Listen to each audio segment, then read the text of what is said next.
और बड़ी खबर मध्य प्रदेश से, जहां पर सीहोर में नर्मदा नदी में 11,000 लीटर दूध से अभिषेक के मामले में एक बड़ा विवाद खड़ा हो चुका है। इस पूरे अनुष्ठान और आयोजकों के खिलाफ नेशनल ग्रीन ट्रिब्यूनल में अर्जी दी गई है।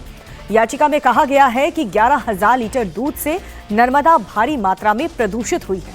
उसमें पलने वाली मछलियां और दूसरे जीव इससे प्रभावित हुए और इसीलिए इसकी सफाई का हर्जाना आयोजकों से ही वसूला किया जाए। प्रदूषण फैलाने के लिए उन्हें सजा दी जाए। इस पूरे मामले में हिंदू संगठन जहां पर याचिका के खिलाफ खड़े हो गए हैं, तो वहीं हिंदू धर्म बंट चुका है।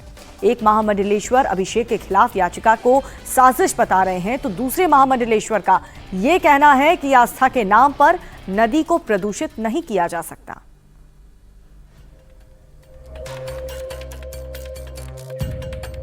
इसमें नर्मदा में दूध चलाने से लोगों का भला होता है।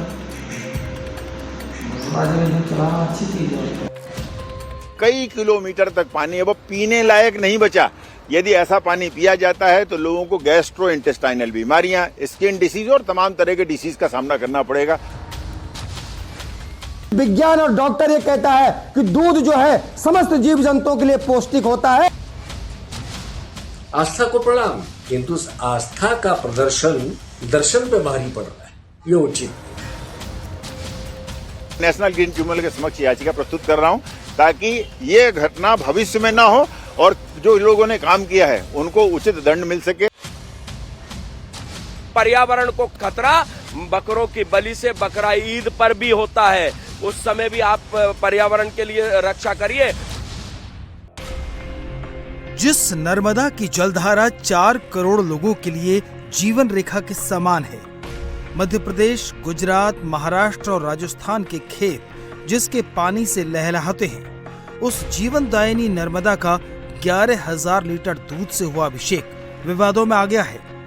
मध्य प्रदेश के सीहोर में भेरुंदा इलाके के 7 देव में मौजूद पातालेश्वर मंदिर में 21 दिन के महायज्ञ के बाद 9 अप्रैल को यह अभिषेक संपन्न हुआ।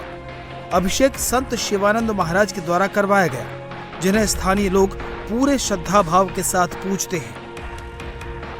लेकिन दूध से अभिषेक का वीडियो वायरल हुआ तो ये कार्यक्रम और संत दोनों विवादों में आ गए। दूध अभिषेक के खिलाफ नेशनल ग्रीन ट्रिब्यूनल में गुहार लगाई गई है। इसमें 2 पार्ट हैं। एक तो बेवजह की अंधभक्ति है जिसका कोई पौराणिक तथ्य नहीं है।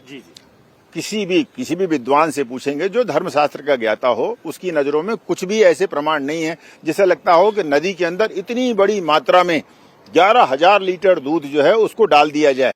तो ये बेसिर पैर की हरकतें हैं, कवायदे हैं। दूसरी बात सामाजिक और आर्थिक है जो बहुत ज्यादा जरूरी है। मध्य प्रदेश वो राज्य है जहां पर 10 लाख से अधिक बच्चे कुपोषित हैं, दूध नहीं मिलता उसके कारण कुपोषित हैं। ये बात बहुत ध्यान रखना चाहिए। मध्य प्रदेश में 75% महिलाएं जो हैं वो आज भी एनीमिया से ग्रसित हैं। इतनी बड़ी मात्रा का दूध को यदि दिया जाता तो कम से कम 5 गांव के बच्चों को तो माल न्यूट्रिशन से बचाया जा सकता था। जिनको अंधभक्ति लगती है उनको अंधभक्ति लगती है। कल तो आप कह देंगे कि भगवान को स्नान भी क्यों कराते हो, पानी बर्बाद होता है। जी। भगवान को वस्त्र क्यों पहनाते हो? हाँ। वस्त्र जो है वो गरीबों में बांट दीजिए। तो गरीबों में बांटने की व्यवस्थाएं अलग है ना। हाँ। हमारी आस्था, हमने 11,000 लीटर दूध से माँ का अभिषेक किया, माँ को चुनरी अर्पित की जाती है। कल आप कहेंगे कि चुनरी क्यों अर्पित की जाती है, तो चुनरी में भी ढेरों साड़ियां एकत्रित करके फिर अर्पित की जाती। ये तो मेरी स्वयं की आस्था है कि किनको मुझे साड़ी अलग से बांटनी है और माँ को क्या अर्पित करना है। क्योंकि आज अगर हमारे पास कुछ है तो वो प्रभु का दिया हुआ है, सिर्फ उसकी कृपा से सब व्यक्ति को उपलब्ध होता है। दूसरी बात अगर आप कहें तो पर्यावरण सिर्फ क्या हिंदुओं के लिए है क्या? पर्यावरण बचाने की जिम्मेदारी हमारी है। किसी ईद पर आप जब बकरों की बलि दी जाती है, हजारों गैलन पानी जो है वो नालियों में बहता है, तब पर्यावरण दूषित नहीं होता। अभिषेक का विरोध करने वालों का तर्क है कि दूध में मौजूद प्रोटीन, शुगर और फैट्स को तोड़ने के लिए बैक्टीरिया पानी की सारी ऑक्सीजन सोख लेते हैं, जिससे मछलियां मर जाती हैं। दूध का बीओडी कच्चे सीवेज से भी ज्यादा होता है, जो नदी को सीधे तौर पर गंदा करता है। ऑक्सीजन की कमी और सड़न के कारण पानी में अमोनिया का स्तर बढ़ सकता है, जिससे पानी पीने लायक नहीं रहता। नर्मदा का पानी पूरी जगह अल्कलाइन है, आज भी अल्कलाइन है। माने नर्मदा का पानी पेट के लिए सबसे ज्यादा फायदेमंद है, ये हेल्दी है। इतनी बड़ी मात्रा का दूध डालने से नर्मदा का पानी बहुत बड़े इलाके में अम्लीय हो जाएगा। इसका मतलब वो पानी जो आप पी नहीं सकते, उससे स्किन डिसीज हो सकती हैं, उससे ब्लड संबंधी बीमारियां हो सकती हैं। सबसे ज्यादा नुकसान तो जलीय जीव जंतुओं को होता है।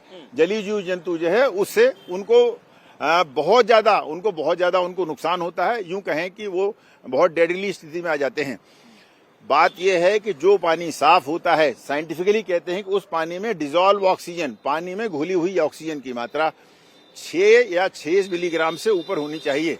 6 मिलीग्राम से ऊपर पानी होगा तभी पानी पोर्टेबल माना जाता है, तभी पानी पीने योग्य माना जाता है। लेकिन स्थिति यह है कि इतनी बड़ी मात्रा का जब दूध डाला जाएगा तो उस पानी में 1 से 3 मिलीग्राम ऑक्सीजन की मात्रा हो जाएगी और इतनी मात्रा कम होने के बाद उसमें जलीय जीव जंतु बचेंगे नहीं। नर्मदा में अभिषेक की परंपरा की दुहाई देकर 11,000 लीटर दूध बहा दिया गया। भक्त भाव विभोर थे क्योंकि इसे धार्मिक मान्यताओं के साथ जोड़ा गया। हिंदू धर्म में दूध को पवित्रता, शुद्धता और समृद्धि का प्रतीक माना गया है। दूध के बिना भगवान शिव का अभिषेक अधूरा माना जाता है। पितरों की आत्मा की शांति के लिए भी नदियों में दूध प्रवाहित करने की मान्यता है। नर्मदा में दूध अभिषेक की परंपरा बरसों पुरानी है।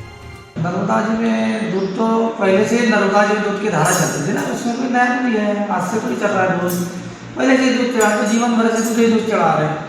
हम यहाँ पे भी आए तो यहाँ पे भी हम डेली 151 लीटर दूध डेली चलाते हैं। आज ये जो अभिषेक होता है इसमें क्या महत्व देता है, उससे क्या फायदा देता है? इसमें नर्मदा जी में दूध चढ़ाने से लोगों का भला होता है। नर्मदा जी में दूध चढ़ाना अच्छी चीज़ है। जो आखिरी दिन आपने दूध चढ़ाया वो कितना था, कितनी मात्रा में था? 11,000 लीटर था। नर्मदा में अभिषेक को हिंदू परंपरा मानने का दावा करने वाले इस पूरे विवाद को एक षड्यंत्र करार दे रहे हैं। लेकिन इस मुद्दे पर हिंदू धर्म गुरु भी एक राय नहीं रख पा रहे। पर्यावरणविद अपने आप को कहने वाले सुभाष पांडे ये कहते हैं कि नर्मदा माँ में 11,000 दूध, एक संत ने जब 11,000 लीटर दूध जब चढ़ाया तो वो कहते हैं कि इससे पूरे जीव जंतु मर जाएंगे, महीने भर प्रदूषित रहेगा। अरे इसकी आंखों में तेल डला था कि जब पूरे प्रदेश के गंदे नाले नर्मदा नदी में मिलाए जा रहे हैं उस पे ये लोग आवाज नहीं उठाती। ये लोग, मुझे लगता है कि पाकिस्तान से पोषित व्यक्ति हैं, ये विधर्मी लोग हैं जो सनातन को बदनाम करने की कोशिश करते हैं और सनातन धर्म पे बार बार टारगेट करते हैं। इस मूर्ख को ये पता नहीं है कि विज्ञान और डॉक्टर ये कहता है कि दूध जो है समस्त जीव जंतुओं के लिए पौष्टिक होता है, लेकिन इस मूर्ख को लगता है कि विदेश के द्वारा इसको फंडिंग की जा रही है। नदी का अभिषेक नहीं होता। नदी के वो तो हम स्वयं मां मान करके उनसे जल लेते हैं, यानी हम मात्र तो वही उनका जो द्रव्य है उसका पान करते, उसका आराधन करते, उसका आचमन करते, उसी से हम तर्पण करते। जिस दूध के डालने से किसी भी क्षेत्र का सेप्टिक वैल्यू हजारों गुना, सैकड़ों गुना हो जाए तो क्या हम नदी को प्रदूषित करना चाहेंगे?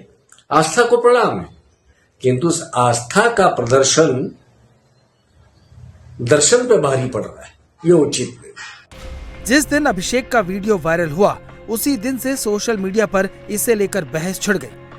मामला बढ़ा तो नेशनल ग्रीन ट्रिब्यूनल तक जा पहुंचा। इसकी खबर हिंदू संगठनों को लगी तो वो भी अड़ गए। वही अभिषेक का विरोध करने वाले आयोजकों के लिए सजा की मांग कर रहे हैं। मैंने पूरी तैयारी कर ली है, मेरे पास सारे फैक्ट्स हैं। चूंकि मैं एनवायरमेंटलिस्ट हूं, मैं इसको लेकर माननीय नेशनल ग्रीन ट्रिब्यूनल के समक्ष याचिका प्रस्तुत कर रहा हूं ताकि ये घटना भविष्य में ना हो और जो लोगों ने काम किया है उनको उचित दंड मिल सके और उसके मुआवजे को लेकर के नर्मदा के क्लीनिंग, कंजर्वेशन और ब्यूटिफिकेशन के लिए काम में लाया जा सके। आप पिटीशन दायर करें तो जो पिटीशन दायर करने वाले हैं ना, उनसे मेरा निवेदन है कि उसमें ये भी लिखें कि एनजी जो पर्यावरणविद जो लोग पिटीशन दायर कर रहे हैं कि इस प्रकार के अभिषेक नहीं होना चाहिए, पर्यावरण को खतरा होता है, तो उसमें एक पॉइंट ये भी लिखे कि पर्यावरण को खतरा बकरों की बलि से बकरा ईद पर भी होता है। उस समय भी आप पर्यावरण के लिए रक्षा करिए, तब हमें समझ आएगा कि आप भारत में जो है एक समकक्ष बात कर रहे हैं, सभी के लिए नियम बराबर की बात।